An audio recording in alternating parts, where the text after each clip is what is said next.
Lupercal, War Master, Arch Traitor.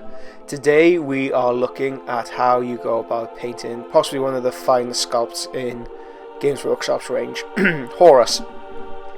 And in this we'll be exploring a way of painting black. So there are more than one ways to skin a cat, as my mother used to say, and it's the same with painting black. There are many different ways of painting black. I really like giving Horus's armour a slight green sheen to it. So I'm mixing up Inky Darkness with black, flat black from scale 75. I'll be adding this across the entirety of Horus's armour. Now the armour, the miniature itself has been given a black undercoat and a white zenithal highlight with an aerosol can directly from above, just to help bring out the highlights in later stages. It also helps me plot where to place shadows and highlights. Again, at this stage you feel free to sketch if you're doing this with an airbrush. Just sketch through it because it's very easy to correct any mistakes.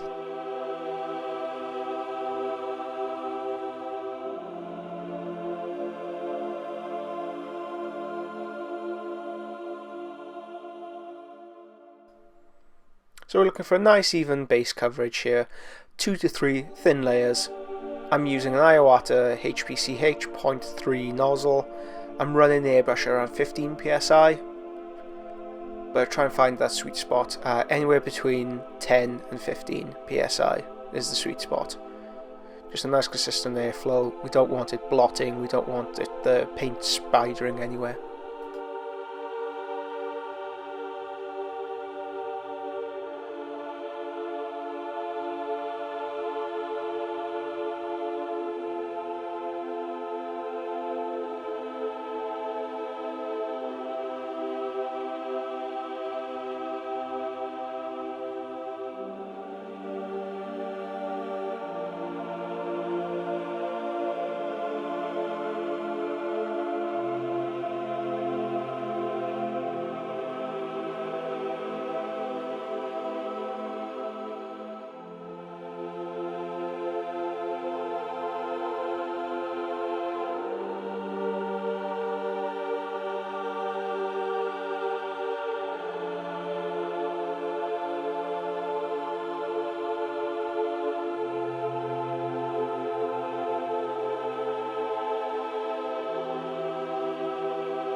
So with that done, 2 to 3 layers of that should do the trick.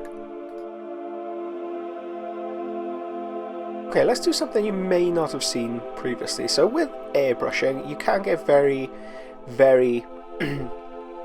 nice results, but it's not textured. The armour looks like it's brand spanking new out of the factory. There's no history, there's no texture, no life to it. So let's try and add a bit of life to it. I'm using Sea Grey from Vallejo. I've got a sponge. Now you could go down to your local art store, most of them will serve or will sell these kind of sponges. Added a touch of water and I've dipped it into the Sea Grey. My plan here is to add texture to make it look like this armour's experienced a bit of warfare. So I'm just adding dimples or dots of this. Dimples, that doesn't make any sense. I'm just adding dots of this onto the armour. Create a pattern. Now it may look quite stark at first, but just allow the paint to dry and you'll be able to see it just blends into the background, neutralizes some of the more aggressive turquoise hints from the Inky Darkness, and then we're able to use an airbrush layer on top of this to help smooth and blend everything together. But for this stage, just concentrate on the texture of the armor plates.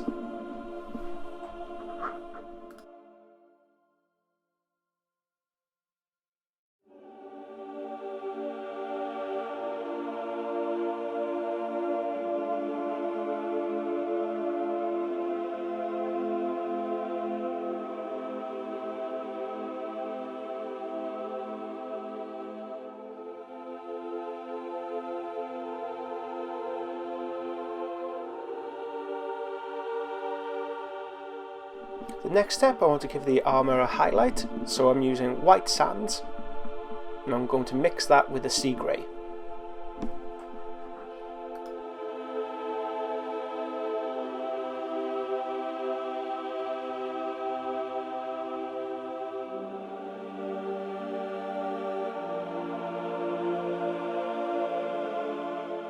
Mixed it up all together. Now let's add this as a highlight. So with something this big, you won't be able to control over where exactly it goes. Just rely on control chaos. It will create, so any of these effects that you feel are a bit out of tune with the rest of the scheme, you can very easily knock that back with the airbrush layer, or just with a brush, using several thin coats of black, just to put that back into the shadows, into the midtones. And because we know exactly what colours we've used, Incubi Darkness and Black, we can easily mix up that mixture as well. Okay, yeah, we can easily recreate that mixture.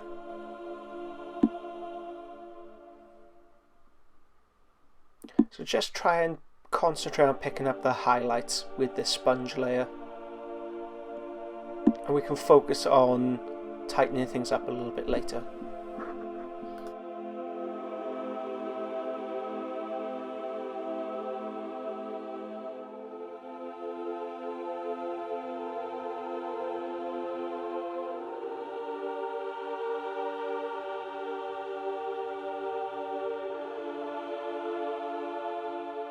So you can see how we've created that mottled texture.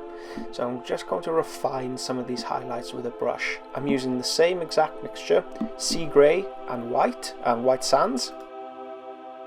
Just dotting white. I'm trying to keep the dots as consistent as I can with the broken up texture of the armour plate. So as you can see, the bristles are splayed. I'm not concentrating on developing any fine detail edge highlights. I just want to establish the rough light and shadow hitting the armour.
So that's it for the textures on the black armour plate. From here I'll be concentrating on just mixing these together to make sure that it's as smooth a blend as I could possibly get, but the lights and shadows have been established. We have the texture, and now we're going on to black. Using black, and we're going to help blend this together. We're going to work on the shadows.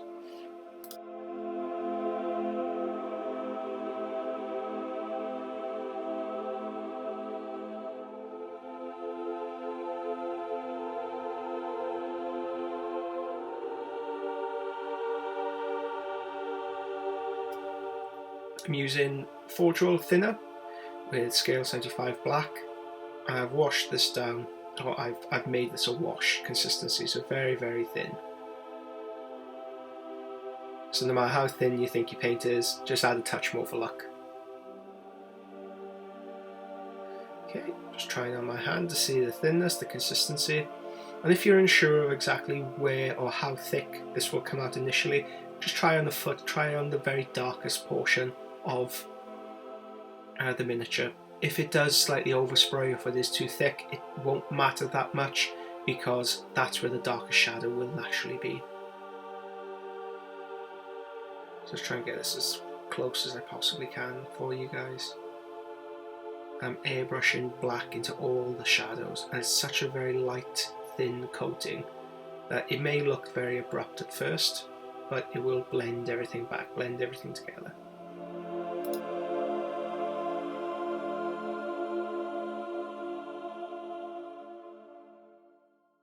Okay, next step, a highlight. I'll be adding white sands into here, and then I'll be working on the highlights with the airbrush. So again, lots and lots thinner, mix it up with the previous solution of the black. Then we'll spray this on top again. It's a wash-like consistency. We're washing this over the highlights and mid-tones to help smooth everything together. It's very convenient. I whack my airbrush right in front of the camera. Okay, so here it is. It's just on the right thigh, top of the thigh. It's coming out a little bit too dark, so I'm going to add more white into the mixture. So more white sands.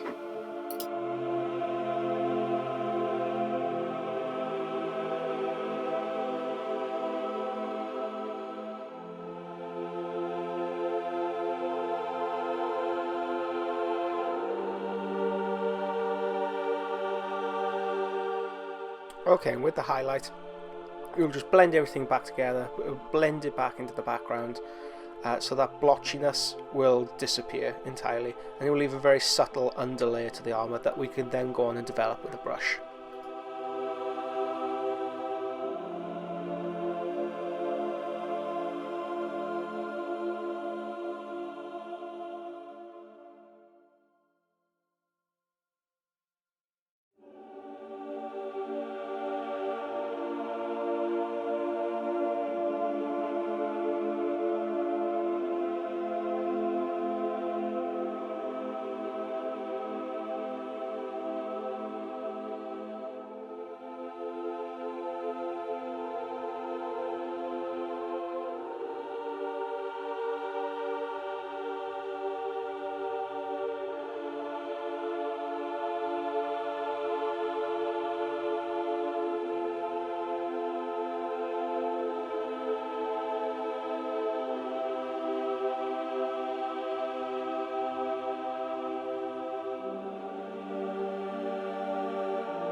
Okay, here I take Nuln Oil.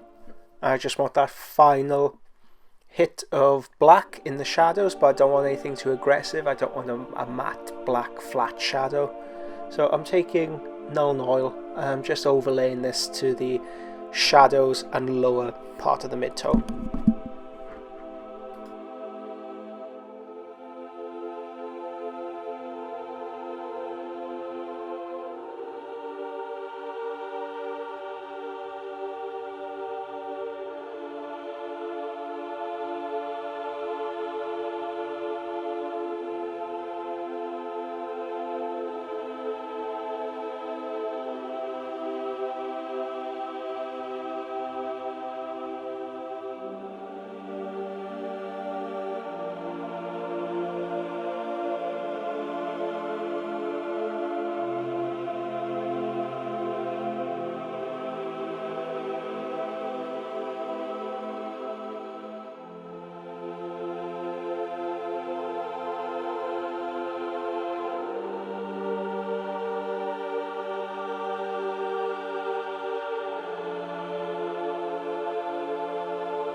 Okay, and that's it for the airbrushing stages of the armour plate.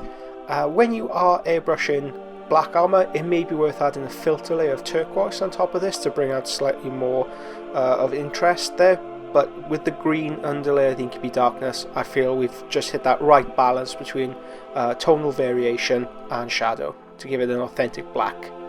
Okay, so let's have a look at this bad boy. With the airbrushing stage, we've only really done half the job. We need to go on and develop this a lot more with a brush. While leaving it at the stage we left it at for the airbrush is appropriate for infantry style miniatures, if you do want to spend 5-6 hours on a single miniature just highlighting the armour plate, that's where we'd leave it. But for this, I want something more developed. It's Horus after all. We need something way more developed than that. So I've just got my wet palette here. I have white sands, inky darkness, and black. And right here, I'm going to be demonstrating the loaded brush technique.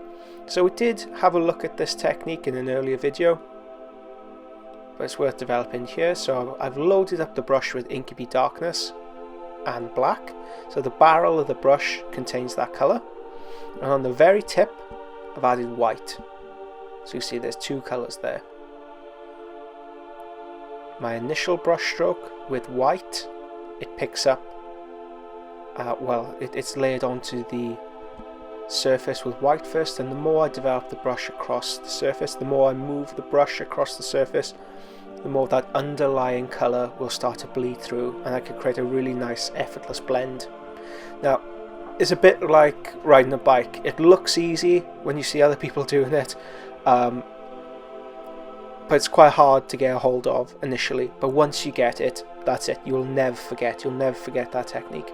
So I will be demonstrating this again later on in the video, but from here, what I'm doing now, I'm just developing that light. While it's still slightly wet, I've added a bit more white onto my brush, just the tip, and I'm developing the upper edges of the highlights as well as a few scratches here and there.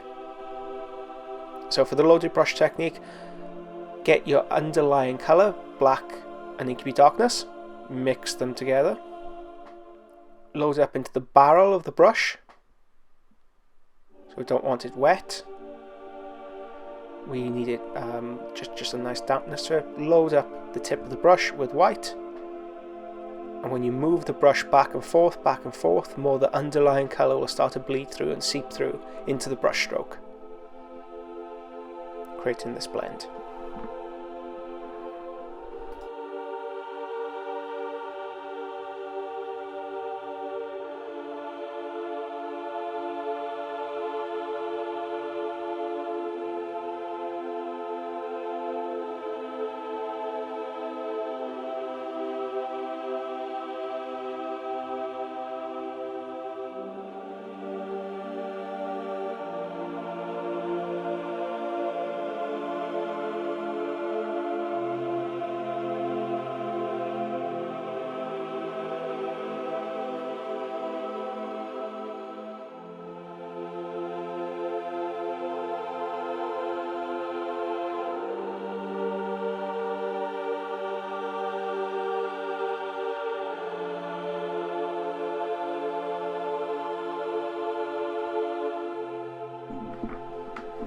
From here on out, I'm just looking to develop the scratches on the armour plate.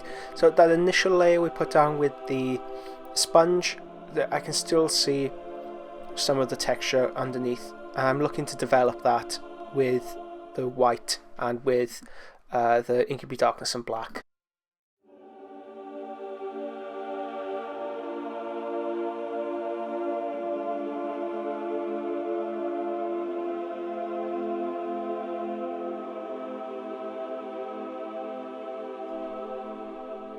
You can see just how that's brought out the underlying chipping layers we've established with the sponge, as well as added a very hard edged highlight towards the top of his armour plate. Loaded brush technique is very, very difficult to get hold of, but once you do, painting becomes so much easier. I would highly recommend. So if you really want to get good at this technique, I'd recommend you buy a Dark Elder army The open plates, try and paint them as many black tones as you possibly can. Lots of smooth armour plates for you to practice on. It's a blender's dream.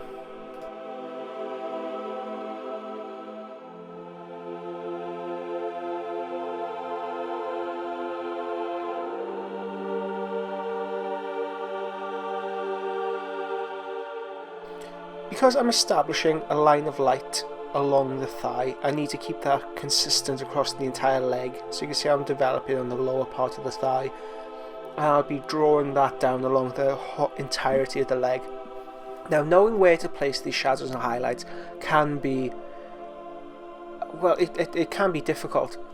Try and find artists that inspire you, try and find artwork that inspires you. So the black books are just a mine of inspiration for this. If you look at the colour plates of the Marine Legions in there, you can see how they've almost created a non-metallic effect with the contrast you have between the black, the mid-tone and the highlight, how most of the armour plates run from black to white, and where exactly they place the lights on the miniature, on the plate itself.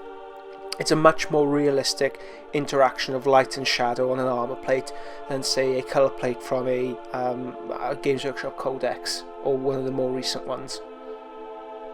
So find the colour plates from the black books and try and follow them.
Thankfully, Horus gives us lots of opportunity to practice our blending technique. So for the rest of this portion, we'll just be seeing how I manipulate the brush to develop light on the miniature.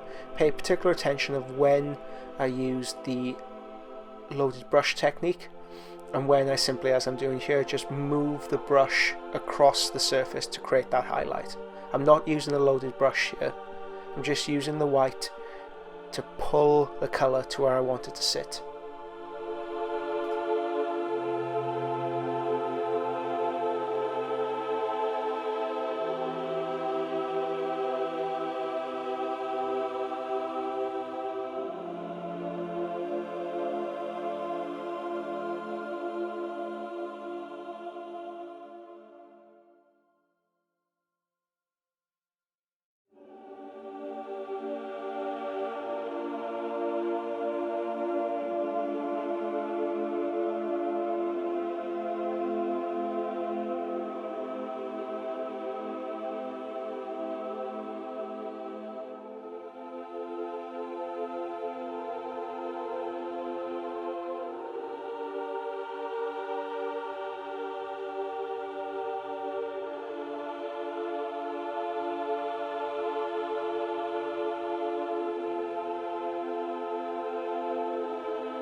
And that is pretty much it when it comes to producing the black armour. Now, the next stage will be an oil wash across the entire miniature. And then when it comes to the final few highlights, I will be coming back with a final hit of white just to locate those lights again. Just give that ultimate shine, pull focus to those places. Now the final capstone to the white we'll detail later, but in effect it's just pinprick highlights. So very, very small singular white dots of light just to pull your attention to where it needs to be. Okay, so for the armor plates, we are just concentrating on the black armor for this portion of the tutorial. There will be a metallic tutorial as well, so don't worry. You will be able to see what I've done with the metallics and the wolf and the cloak for that matter. Right now I've just mixed up some oil paint, so I've used lamp black and I've mixed up with artist oil thinner. I'm applying this, so I've mixed it up to the consistency of drawing ink, and then I'm running this into all the gaps and crevices. Now before this stage I've added a gloss varnish to the entirety of the miniature, so when I apply the oil paint solution to the miniature, it's going to run into all the gaps and crevices.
Okay, once the oil stage is complete, allow it to dry for around 12 to 24 hours. You can even come back to a week afterwards, it's no problem. And then we're taking a clean Q-tip and we're just rubbing off any excess, any mistakes. We can use a Q-tip, especially on the metallic portions because they're so big, but on the armor plates themselves we can use a brush, just a normal brush, just to knock back any mistakes that we've made in the painting process.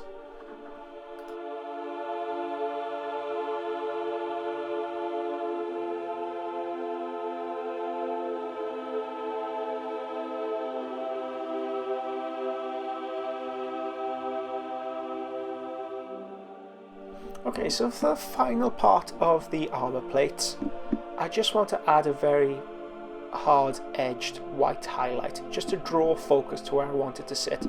Once we've varnished the miniature and added an oil wash to it, you can lose some of the vibrancy, some of the immediacy of the upper highlights. So I'm just reintroducing these here.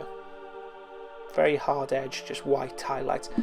You can mix this up with Incubi Darkness and Black and blend it together, but for the most part I just want a very, very hard break to make sure that the eye is focusing in on these portions.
And that is it for Horus's armour. Thank you so much for joining me. If you employ any of these techniques in your own miniatures, make sure you send me lots and lots of photographs. I love seeing what you guys are up to. And again, thank you so much, and catch you next time.